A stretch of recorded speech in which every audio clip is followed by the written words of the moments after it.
Good morning mga kabayan. Nandito ulit tayo sa 24 Auto Service. Pakita naman natin kung paano mag-fix ang rough idling ng Kia Rio.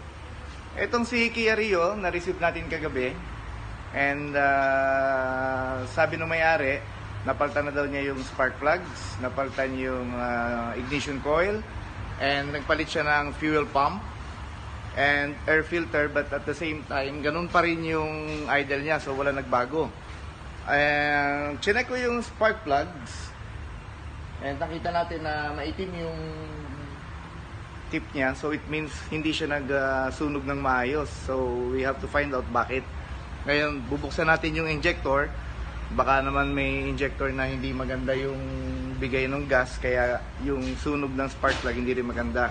At the same time, kahagabi, nakita rin natin itong throttle body na lumalabas yung sensor niya na may problema, may fault code sa pag-check natin sa ating scanner.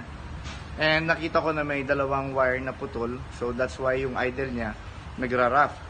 So, check natin lahat.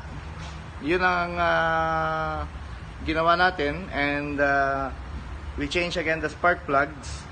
And then after that, nag-okay na yung sasakyan. So maraming pwedeng panggalingan ng rough idle. It could be the spark plug, injector, o kaya yung air fuel mixture niya, yung air filter, pwede rin yung mga wirings niya. So chinek natin lahat yan and na-fix naman natin. So yun yung isa nating na-solve na case ngayong araw.